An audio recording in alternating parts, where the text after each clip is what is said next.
हा दिवस खरं तर मध्य रेल्वेनं प्रवास करणाऱ्या प्रवाशांसाठी काळा दिवस ठरला असंच म्हणणं वावगं ठरणार आहे. कारण अचानक पुकारलेलं आंदोलन आणि या आंदोलनानंतर घाबरलेले प्रवासी, कारण जवळपास तासभर लोकलच लावली नाही.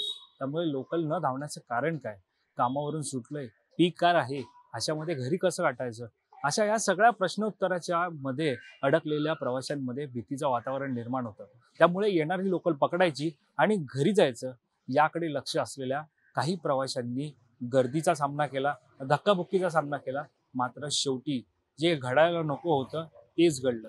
नेमकं काय घडलं?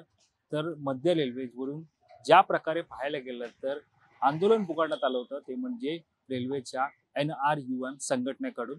आणि या संघटनेकडून पुकारलेल्या आंदोलनाची वेळ होती ती म्हणजे पीक आवर, म्हणजे जवळपास सायंकाळी 5 ते 6 वाजल्याच्या दरम्यानचं हे आंदोलन होतं.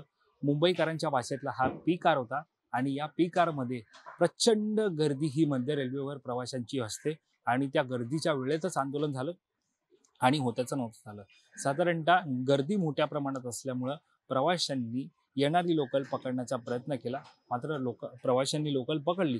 मात्र त्याचवेळी पटरीवरून चालणाऱ्या प्रवाशांवरती साधारणतः पाहायला गेलं तर त्यांना लोकलची धडक बसली आणि ज्यामध्ये 2 प्रवाशांचा मृत्यू झाला.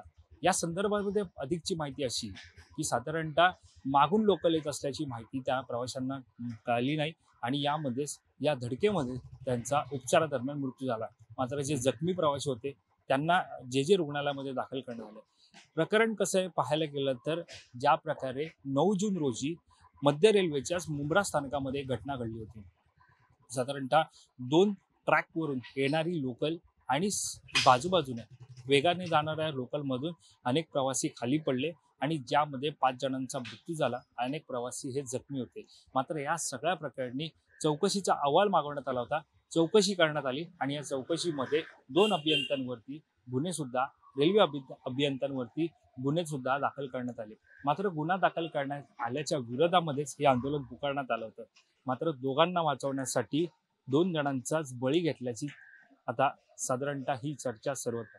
मात्र असं असलं तरी नेमकं हे आंदोलन नेमकं जर 2 अभियंत्यांना वाचवण्यासाठी करण्यात आलं होतं तर त्या 2 निष्पाप प्रवाशांची या सगळ्यामध्ये चूक काय, असा सुद्धा सवाल आता उपस्थित झालेला आहे. त्यामुळे साधारणतः आता पाहायला गेलं तर 2 अभियंत्यांना वाचवण्यासाठी एकीकडे आंदोलन होतं आणि त्याच सगळ्या पार्श्वभूमीवरती ज्या प्रकारे गर्दी ही रेल्वे स्थानकामध्ये होते आणि त्याचा फटका प्रवाशांना बसतो. त्यामुळे असं हे कधीपर्यंत सहन करायचं, असं सुद्धा सवाल आता उपस्थित झालेला आहे. मात्र या निमित्तानं मध्य रेल्वेचे मुख्य जनसंपर्क अधिकारी स्वप्नील लीला यांनी पुन्हा एकदा त्यांचं मत जे आहे ते या प्रकरणी व्यक्त केलेलं आहे.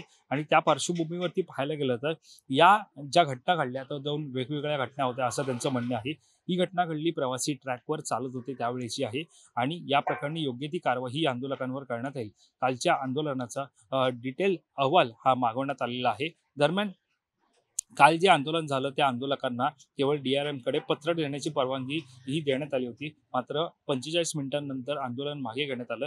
यामध्ये एक महत्त्वाची बाब म्हणजे केवळ DRM ला पत्र देण्याची परवानगी होती, आंदोलनाची परवानगी नव्हती. मग आंदोलन करण्यात आलं ते कोणाच्या सांगण्यावरून करण्यात आलं आणि आंदोलन केलं त्यावेळेला मग त्या आंदोलकांवरती कारवाई का नाही करण्यात आली, असं सुद्धा सवाल आता उपस्थित झालेला आहे. दरम्यान या प्रकरणी पाहायला गेलं तर ज्या प्रकारे GRPचा रेल्वेसोबत संपर्क झाला नाही. मुळामध्ये आता हे प्रकरण असं आहे की ज्या प्रकारे या 2 अभियंत्यांवरती गुन्हा दाखल करण्यात आलेला आहे त्या पार्श्वभूमीवरती जनसंपर्क अधिकाऱ्यांचं म्हणणं असं आहे की अभियांत्रिक यांचा वेगळा विभाग आहे. GRPने अहवाल तयार केल्यानंतर योग्य पद्धत वापरायला हवी होती, रेल्वेसोबत चर्चा करायला हवी होती आणि त्यानंतर तपासणी करून मार्ग काढता आला असता, असं सुद्धा त्यांचं म्हणणं आहे. GRPचा रेल्वेसोबत संपर्क झाला नाही. रेल्वेच्या कर्मचाऱ्यांना किंवा अधिकाऱ्यांना चौकशीसाठी बोलवण्यात आलं होतं.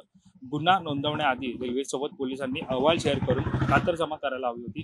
हा रिपोर्ट घटनेनंतर 1 महिन्यांनी करण्यात आला होता. त्यामुळे हा रिपोर्ट व्हॅलिड नाही.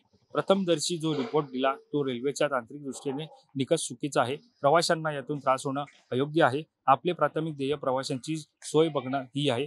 काल देखील प्रयत्न करून वार्तालाप करून आंदोलन बंद करण्याचा प्रयत्न करण्यात आला.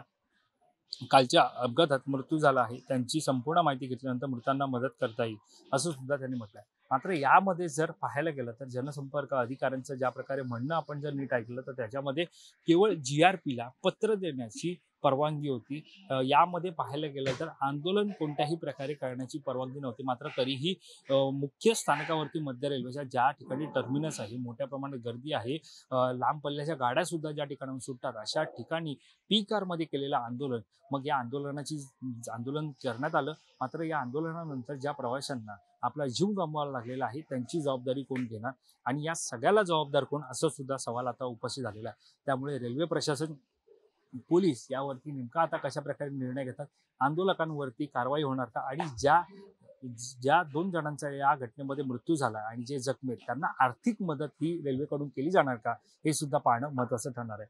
कॅमेरा पर्सन अवकाश कोरीसह मी वैभव पाटील, मुंबई.